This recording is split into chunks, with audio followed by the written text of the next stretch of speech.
Now the reason why I brought him out is he's a relatively pushy male dog, right? So a lot of times that combination could be not great initially if there is going to be a lot of aggression right off the rip, but this all seems pretty good so far. Now the interesting thing is we're seeing already like a completely different dog, right? Just a different dog, a neutral dog he's a lot more comfortable with. Now again, that's because he kind of gets yelled at for going after Charlie. I think it's because in the presence of these dogs, one, they've had conflict already, right? So you could just tell very insecure around them. And I think, like I said, that backing up, I know that particular situation could have definitely been from the pipe, but I definitely noticed it a couple of times, him doing it when one of them would walk close to him, right? Just because he is nervous to get yelled at, or? That, or again, because of the conflict they've had, Okay. right? Or whatever it may be, there's just, you know, feelings that are associated with that, right? In addition to that, again, just in the presence of them and at home and stuff, the mixed signals in general, not necessarily even getting yelled at, but just he doesn't know what to expect, right? So because of that, we're seeing a dog that's doesn't know when he should be confident, when he should be nervous, you know, and he's kind of responding accordingly with like some of those bipolar behaviors that we're seeing, you know.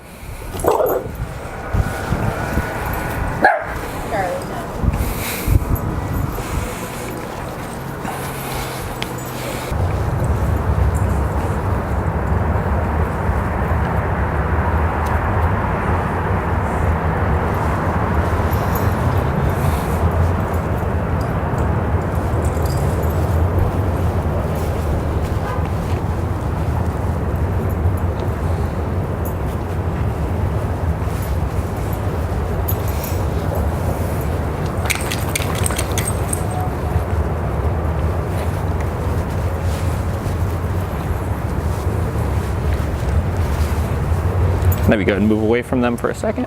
Anytime they get real close, just walk to a different spot.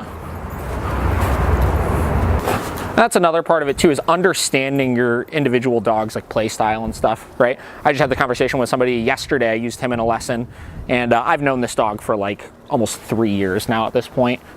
He did a board and train like 3 years ago with me.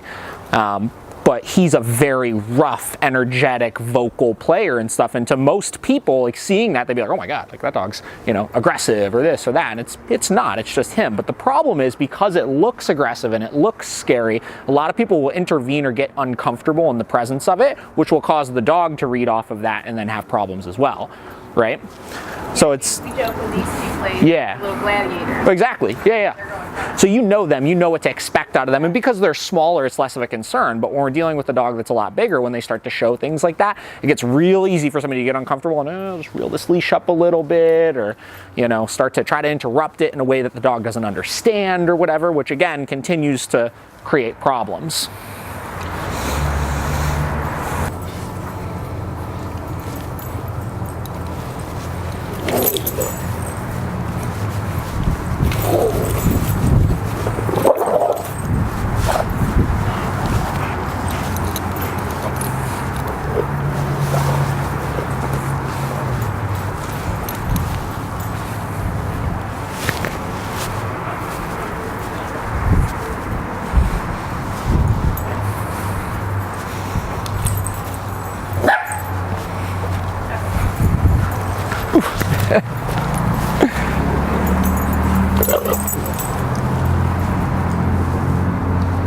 He does seem unsure about himself still. Definitely. And you can tell other dogs feed off of it, right? He's like purposely trying to push him to see what he could get out of him here. Notice that, like, as he kind of tried to retreat, he continued to try to push a little bit more, and that's just how dogs communicate with each other, right? You're saying when he's a pushier dog? Bingo. Yeah. Very pushy male dog. And again, like, he's trying to get him to play with him, but play in the sense, like a lot of people look at it as two dogs just trying to play with each other. Really what it is them trying to figure each other out, especially when they first meet each other, right? They're trying to see, am I more dominant than you? Notice he's trying to mount him. Yeah. The good thing here is that we're seeing a dog that doesn't naturally search for conflict, right? He's getting a lot of pressure put on him right now, and he's not doing anything, which is very good, right? So with that being said, we're seeing right now, again, neutral environment, we're seeing essentially the real dog here. This is the dog we're dealing with. This is how he responds in a neutral territory to different types of things. So why is he doing these things then at the house, right? You said his behavior is completely different, right? Yeah, he's very rambunctious. A lot more rambunctious, a lot more confident, showing behaviors like the resource guarding and stuff like that that you're seeing. So there's outside factors at play. I don't think the problem here is the dogs per se, right? I think the problem here is, again, how we're communicating with him, the interactions, the way that we're living with him overall, and why he's feeling in the home to be emboldened to act that way, right? So what we're gonna do next here is we're gonna take him inside. We're gonna take a look at some of the food stuff. I wanna see, one, does he even do it here? Which there's a very real possibility that he might not, right? And same deal, that would be showing us, again, a little bit more of what we're actually dealing with. And then from there, kind of talk a little bit about how some of these programs might be able to work through some of this kind of stuff. So I'm gonna have you go ahead and take him from me. Moose.